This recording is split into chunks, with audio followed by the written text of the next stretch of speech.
എന്റെ കിറ്റി, ഇങ്ങനെ കുഴി കുത്തിയതിനു ശേഷം അതിൽ ഈ വിത്തുകൾ വിതയ്ക്കണം. അപ്പൊ നീ ചെയ്യ്, ഞാനിപ്പോ വന്നേക്കാം. എനിക്കൊരു കോൾ ചെയ്യാനുണ്ട്. ആടി കൈ. ശരി എന്നാൽ.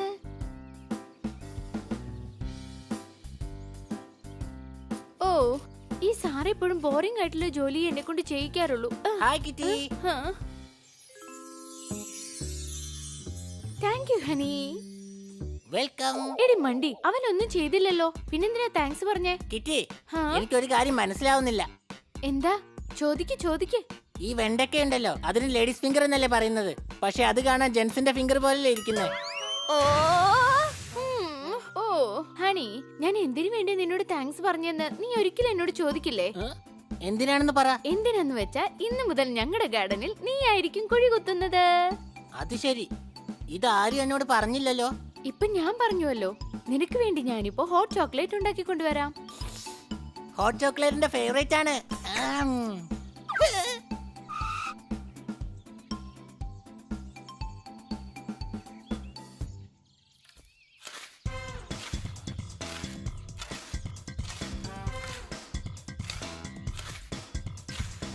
എന്താ ഇത്? ഈ ഹണി ഇവിടെ എന്തെടുക്കുകയാണ്?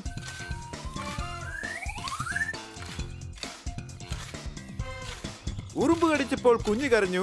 എന്റെ ഹണി, ഇവിടെ കിണർ കുഴിക്കാൻ നിന്നോട് ആര് പറഞ്ഞു? അടികൈ. ഇന്നു മുതൽ ഈ ഗാർഡനിൽ കുഴി കുത്തേണ്ടത് എന്റെ ജോലിയാണെന്നാ കിറ്റി പറഞ്ഞത്. ഓ, ഇതെന്ത് ശബ്ദ കേക്കുന്നേ?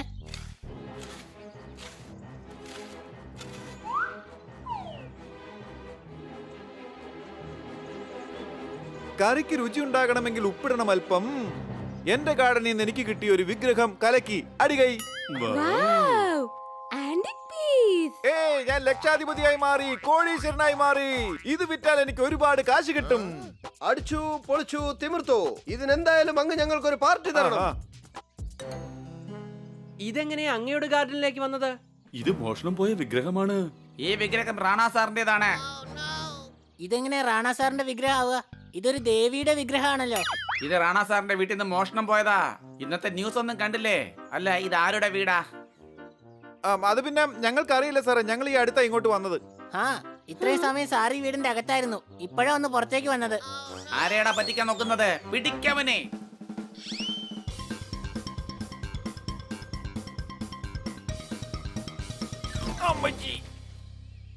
വിഷുനാളിൽ പടക്കം പൊട്ടിക്ക്. എന്നെ ദയവ് ചെയ്ത് നിങ്ങൾ അങ്ങ് വിട്ടേക്ക്. അടികൈ. വിഗ്രഹം മോഷ്ടിച്ചിട്ട് ഇപ്പൊ കവിത പറയുന്നോ? നടക്കണങ്ങോട്ടെ. എന്നെ വിടൂ, ഞാൻ നിരപരാധിയാണ്. എന്നെ വിടൂ പ്ലീസ്. വിശ്വസിക്കാൻ കഴിയുന്നില്ല. ഇതിൽ എന്തോ ഒരു കൺഫ്യൂഷൻ ഉണ്ട്. ഖന്ന സാർ ഒരിക്കലും ഇങ്ങനെ ചെയ്യുകയില്ല. അദ്ദേഹത്തെ എങ്ങനെയും നമുക്ക് പുറത്തേക്ക് കൊണ്ടുവന്നേ മതിയാകൂ. വാ.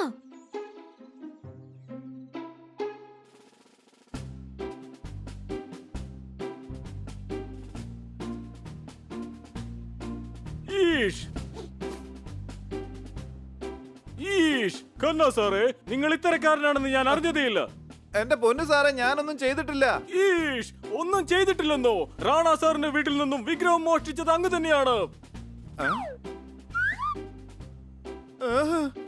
ഇല്ല, ഞാൻ പറയുന്നത് കേൾക്കണം ഇൻസ്പെക്ടർ സർ. ഖന്ന സാർ എല്ലാവരെയും ബഹുമാനിക്കുന്ന ആളാണ്. എല്ലാം ഇയാളുടെ അഭിനയമാണ്. 10 ലക്ഷം രൂപയുടെ വിഗ്രഹം അടിച്ചു മാറ്റിയത്.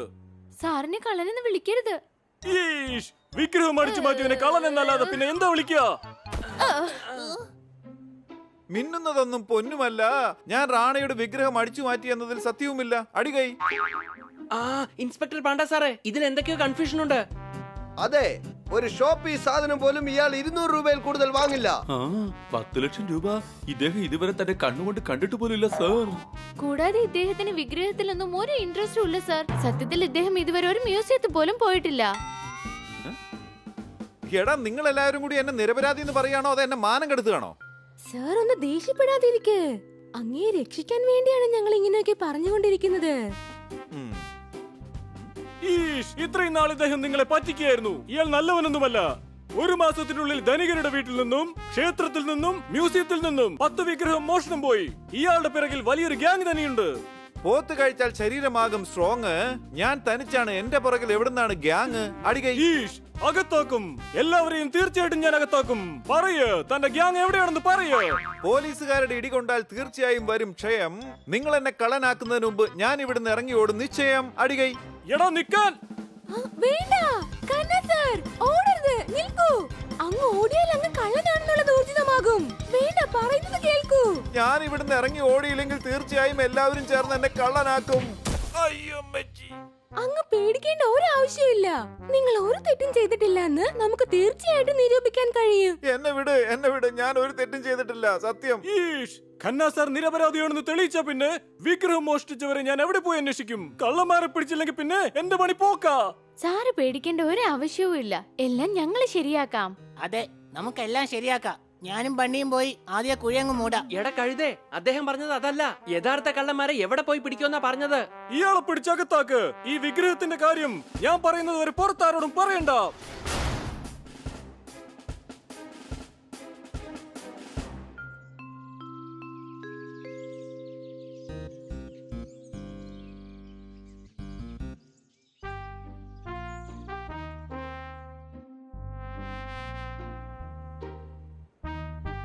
സാറില്ലാതെ ഈ വീട്ടിലേക്ക് വരാൻ തന്നെ എനിക്ക് തോന്നുന്നില്ല. അതിനെന്താ, ഞങ്ങൾ നിന്റെ കൂടെ ഉണ്ടല്ലോ. നീ ഉള്ളതാണ് അവൾക്ക് ഏറ്റവും വലിയ പ്രശ്നം. സംശയമുണ്ടോ? മാഡം, കന്നാ സാറിനെ ഓർക്കുമ്പോ വല്ലാത്ത സങ്കടം തോന്നുന്നു. അതെ, അദ്ദേഹം നിരപരാധിയാണെന്ന് നമ്മളെ കൊണ്ട് എങ്ങനെ തെളിയിക്കാൻ കഴിയാ? ഇൻസ്പെക്ടർ പാണ്ഡ പറഞ്ഞത് ഇതിന് പിന്നിൽ വലിയൊരു ഗ്യാങ് ഉണ്ടെന്നാണല്ലോ. അങ്ങനെ ഒരു ഗ്യാങ് ഉണ്ടെങ്കിൽ അവർ ഈ 10 ലക്ഷം രൂപയുടെ വിഗ്രഹം ഒരിക്കലും വെറുതെ വിടില്ല. വിഗ്രഹം പോലീസ് സ്റ്റേഷനിലാണല്ലോ. എന്റെ കൈവശം ഖന്ന സർ നിരപരാധിയാണെന്ന് തെളിയിക്കാനുള്ള ഒരു ഐഡിയ ഉണ്ട്. എല്ലാവരും ഒന്ന് കേൾക്ക്.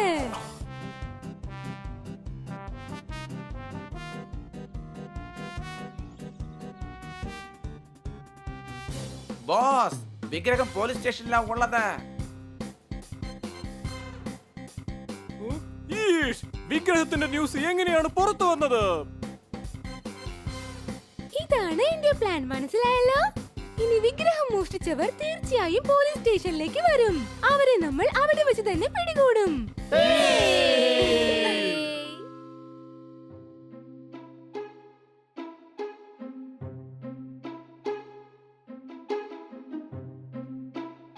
ഫ്രിഡ്ജിൽ വെക്കാത്തത് കൊണ്ട് വാങ്ങി വെച്ച മുട്ട കേടായി. നിങ്ങൾ കാരണം ഞാനിപ്പോ ലോക്കപ്പിനകത്തുമായി. അടികൈ. ഈഷ്, താൻ ഇനി കവിത പാടിയാൽ എന്നെ മെന്റൽ ടോർച്ചർ ചെയ്തു എന്ന് പറഞ്ഞ് കേസുണ്ടാക്കി 10 വർഷം ഞാൻ അകത്താക്കും, പറഞ്ഞേക്കാം. ഈഷ്, എന്റെ സ്റ്റേഷനെ നീ എല്ലാം കൂടി ചേർന്ന് റേസിംഗ് ട്രാക്ക് ആക്കാൻ നോക്കുകയാണോ? സാർ, ഞങ്ങളെ രക്ഷിക്കേ. അവന്മാർ ഞങ്ങളെ കൊല്ലാൻ വേണ്ടി വരിക. ആരാണവൻ? വീട്ടിലടാ തന്നെ എന്റെ ദിൽറുബയുടെ ഹെഡ്ലൈറ്റ് നീ പൊട്ടിച്ചോല്ലേ. ഈഷ്, ദിൽറുബ? ആ, എന്റെ കാറ് ആന്റിക് പീസ 924 വന്ന മോഡലാണ്. ഞാനൊന്നും ചെയ്തില്ല. ഒന്നും ചെയ്തില്ലെന്നോ? പിന്നെ ഹെഡ്ലൈറ്റ് പൊട്ടിച്ചു തരാ. അതിന് പകരം തന്നെ തല ഞാനൊന്ന് പൊട്ടിക്കും. ഈഷ്, വിടവനെ. ഈഷ്, വിടാനാ പറഞ്ഞത്. പോലീസ് സ്റ്റേഷനകത്ത് നിങ്ങൾ തല്ലുകൂടിയാൽ അവസാനം എന്റെ പണി പോകും.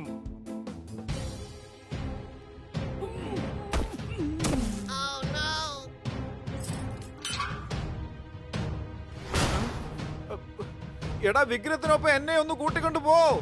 ഈഷ്, നിങ്ങൾ എന്താണ് ഈ ചെയ്യുന്നത്?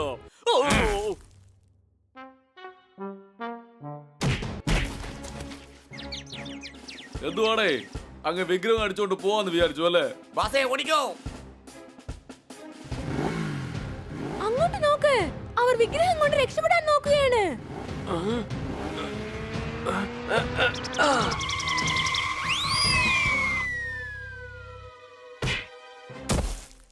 മേഡം, ബൈക്കിൽ പോകുന്ന ആളെ എന്തിനാ നിങ്ങൾ തടഞ്ഞത്? എടാ കഴുതേ, അവരെ തടഞ്ഞേ മതിയാകൂ. എന്തിനാ അവരെ തടയുന്നത്? എടാ, അവര് വിഗ്രഹം കൊണ്ട് പോകുന്ന കണ്ടില്ലേ? ഓട്ടെ, അതിലെന്താ നമുക്ക് പ്രശ്നമുള്ളത്? എടേ, അവന്മാരുമായിട്ട് എന്താണ് നിങ്ങൾക്ക് പ്രശ്നം? പ്രശ്നം നമുക്ക് പറഞ്ഞു തീർക്കാം. എന്നാ പിടിച്ചോ, ഫ്ലൈയിങ് കിക്ക്.